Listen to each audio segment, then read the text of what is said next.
बच्चों ये चैप्टर 4 का लास्ट क्वेश्चन है कि भारत ने परमाणु अप्रसार संधि का विरोध क्यों किया था।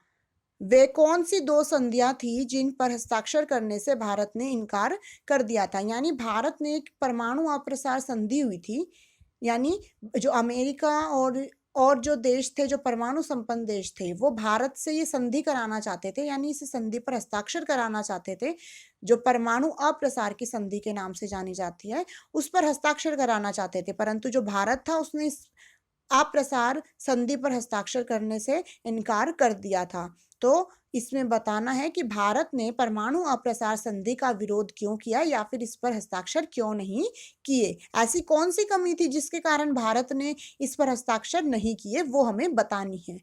वे कौन सी दो संधियां थी जिन पर हस्ताक्षर करने से भारत ने इनकार कर दिया। उन संधियों को भी देखेंगे कि वो है कौन सी संधि जिन पर इनकार किया था भारत ने।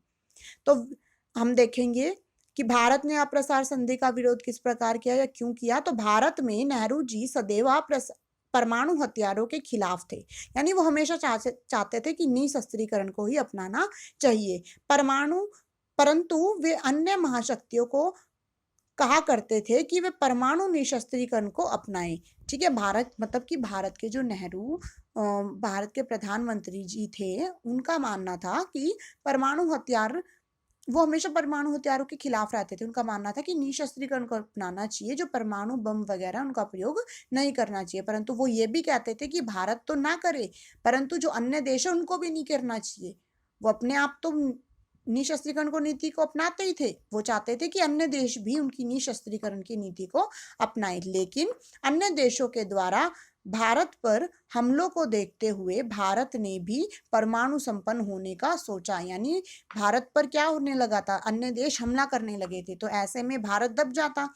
तो ये सोचकर भारत ने भी परमाणु संपन्न होने की बात सोची और अपने परमाणु परीक्षण किए। परंतु अमेरिका, चीन, फ्रांस और जापान, रूस, ब्रिटेन अन्य देशों पर अप्रसार संधि अपनाने के लिए दबाव डालते थे। परंतु जो अमेरिका, फ्रांस, जो संपन्न देश थे, परमाणु संपन्न देश थे, वो चाहते थे कि हमारा ही दबदबा वर्चस्व बना रहे।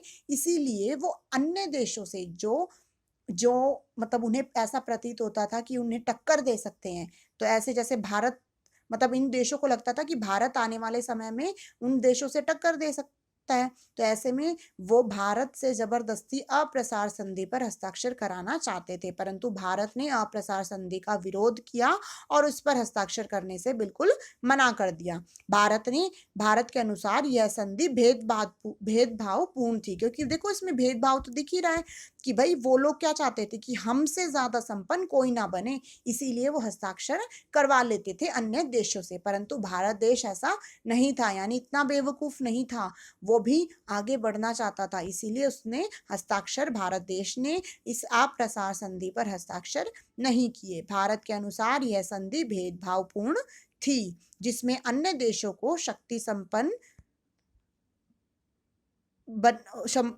संपन्न होने पर रोक लगाई जाती थी, ताकि कोई भी उनका मुकाबला ना कर सके। उनको ये भेदभाव संधि लगती थी। अप्रसार संधि को भारत भेदभावपूर्ण संधि मानता था, क्योंकि उसका मानना था कि ये तो भाई लोगों के साथ भेदभाव करती है, जो कमजोर देश है उनसे साइन करवा के जो जो परमाणु संपन्न देश है वो और ज्यादा विकसित होते जा रहे थे। और वो कौन सी दो संधियां थी जिन पर भारत ने हस्ताक्षर करने से मना किया था, तो वो थी एनपीटी और सीटीबीटी। तो याद रखें वो दो कौन सी संधियां थी, एनपीटी और सीटीबीटी, जिस पर भारत ने हस्ताक्षर करने से इनकार कर दिया था। एनटीबीटी संधि 1968 में बनी थी और इसका भारत ने विरोध किया था, क्योंकि असमानता पर आधारित थी, क्योंकि ये जो नीति थी, ये संधि थी जो वो असमानता पर आधारित थी। गैर परमाणु राज्यों पर कठोर प्रतिबंध लगाती थी, यानी जिन देशों के पास परमाणु नहीं थे, यानी जो परमाणु संपन्न नहीं थे, उन देशों को और ज्यादा रोकती थी, यानी उन्हें और ज्यादा आगे बढ़ने नहीं देती थी, बल्कि उन पर प्रतिबंध लगाती थी ये संधि। यानी अगर कोई भी देश इस संधि पर हस्ताक्षर कर लेता था, तो वो भविष्य में भी कभी सोच नहीं पाता था कि हम परमाणु संपन्न देश बने। जबकि परमाणु संपन्न राज्यों को नहीं रोकती थी, और बल्कि ये संधि ऐसी थी कि जो परमाणु संपन्न देश है उनको तो आगे बढ़ने से रोकती नहीं थी, और जो आगे बढ़ना चाहते थे उनको रोक देती थी। परमाणु परीक्षण पर प्रतिरोध या फिर बंद करती थी, यानी कि उसका मानना था जो इस संधि पर हस्ताक्षर करेगा उसे परमाणु परीक्षण करने की अनुमति नहीं दी जाएगी। दूसरी संधि थी सीटीबीटी।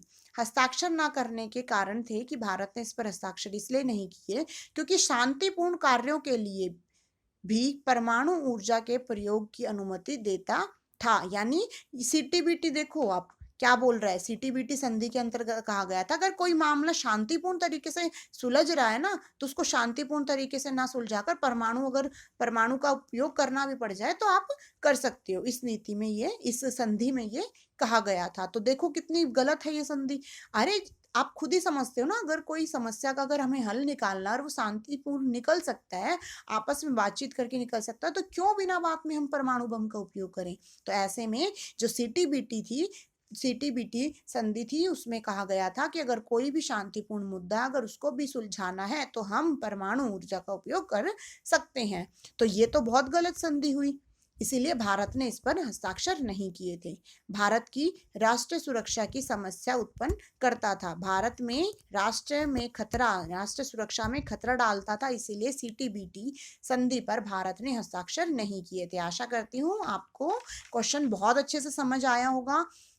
प्लीज़ मेरी वीडियोस को लाइक करें और सब्सक्राइब करें ताकि मैं अच्छी अच्छी वीडियो आपको प्रोवाइड करा सकूं, क्योंकि अभी आपका लास्ट टाइम है और आपको ऐसे में अच्छा स्कोर करना होगा। इसीलिए मुझे लगा कि बच्चों को बहुत ज़्यादा ज़रूरत है अच्छे कंटेंट की और मेन क्वेश्चंस की। बिना इधर उधर के सोर्स को सर्च करने से अच्छा वो मेन कंटेंट और मेन क्वेश्चंस को पढ़ें और अच्छा स्कोर करें। तो प्लीज़ मेरी वीडियोज़ को शेयर और सब्सक्राइब ज़रूर करें। Thank you.